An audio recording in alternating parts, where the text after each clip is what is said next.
Bir şey geçti aklımdan namaza gelirken miydi? Arkadaşlarıma diyeyim de ben herkes Sungur abi için şöyle desin. Allah'ım mağfirli veli Mustafa Sungur. 100 defa. Türkçe de diyebilir.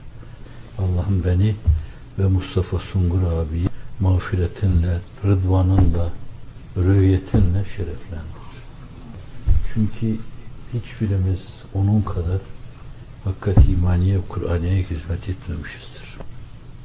Ta 50 yılların başında tanımış. Düşünün şimdi sene kaç? 62 sene bir insan beşiğe baş koymuş. Ya bir ömür bu. Bir insanın, uzun yaşamış bir insanın ömrü bu. Ve hiç inhiraf etmemiş. Bakmayın densizlerin bazı kimseleri beğenmemesine.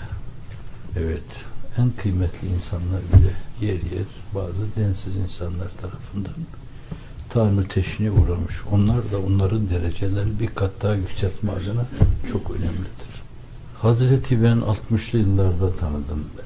Duymuştum da, ondan evvel duymuştum da. Fakat Salih abi, Salih Özcan, Seyyid Salih. O da öyle bir kahraman. Ankara'da onu ziyaret ettiğimde dedi seni bir şey bilmiyordum ben o zaman. Ev mevdi orada oldum. Nerede olduğumu bilmiyordum. Bir tane dershane var zaten. Hacı Bayram'da. Avrupa'dan dönüşte şehit olan kahraman Bayram Yüksel'in kaldığı ev. Hacı Bayram'a yakın. Oraya gittik. Meğer o gün Sungur abi de oraya gelmişmiş. Hiç unutmam, ben kapıdan içeriye girerken Salih abi dedi işte bu bir tane kitmir. Sarıldı bana böyle candan, yürekten. Hiç unutmam. Zindandayken onu 2 defa ziyaret ettiğimi hatırlıyorum. Daha sonra da marife çok genişledi. Hazret hep geldi gitti. Rahmetullahi aleyhi rahmeten vasiaten. Allah'a çok şükür arkadaşların açtığı, hazırladığı bir hastanede son 2 ayını geçirdi. Arkadaşlarımız orada hizmet ettiler ona.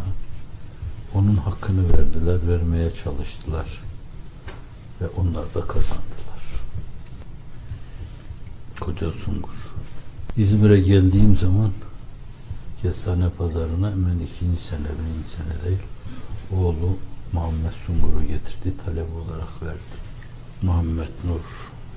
Bir diğer mesele de onun böyle muallimliği bırakıp muallim, öğretmen, üstadımızın hizmetine girmesi, hatta evinden ayrı düşmesi, büyük oğlu Ahmet'in düşük bir yerde herhalde böyle az gözünün sakat olması, onun böyle bir yönüyle bir burukluk hissetmesi, bütün bunlara rağmen o bir abide gibi hep böyle üstad hizmetinde dimdik durmuş bir zat.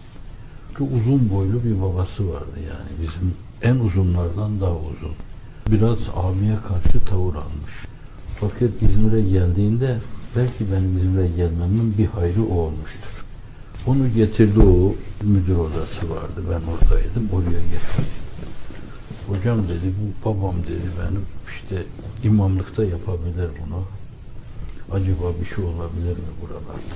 O zaman da Yaşar Hoca Diyanet'te olduğundan dolayı hemen hocaya mektup mu yazdım, telefon mu ettim. Hemen onu Cumovası falan oralarda bir yere imam tayin etti. Allah evvelden ondan razı. Öbür tarafta şimdi el eledirler onlar.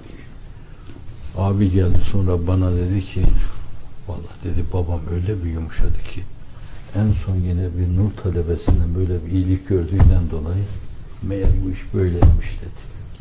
Ben o meselenin öyle bir sonuca vesile olacağını düşünmüyordum ama iyilik yap denize at, balık bilmesi Halik bilir. Köy enstitülerinde okumuş, çok önemlidir yani.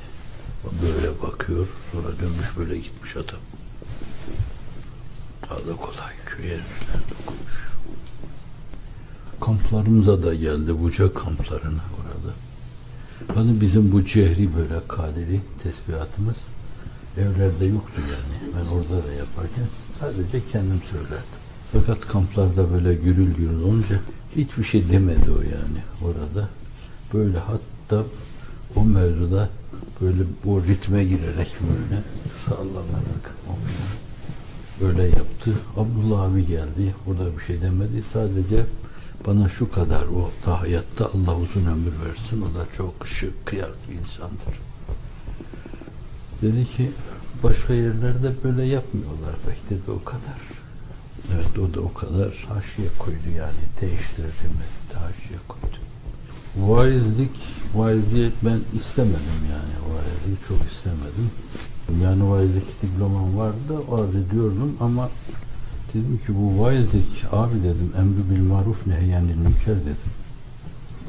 O zamana kadar üstadımızın da birisinin öyle bir fetva verdiğini bilmiyordum.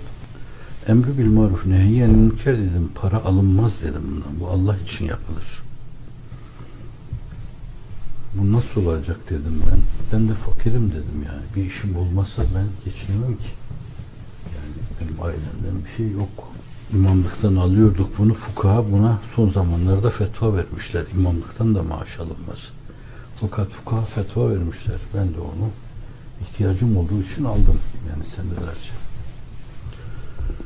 Dedi ki kardeş dedi, üstadımıza böyle senin gibi düşünen birisi geldi. Dedi ki üstadım dedi, ben vaiz olacağım ama dedi, bu vaizden gelen parayı çok meşru görmüyorum dedi. Üstadımız buyurdular ki, sen vaiz ol, o yeri boş bırakma. Fakat ihtiyacın yoksa o maaşı birine tasadduk edersin. İhtiyacın varsa kullan. Ben de Sungur abiden o fetvayı alınca yani işte öyle vaiz oldum. Hazreti hayırla yad etmeniz adına arz ettim bunları. Rabbi gfir verham ente hayrur rahimin. Allahümme gfirli ve li Mustafa Sungur.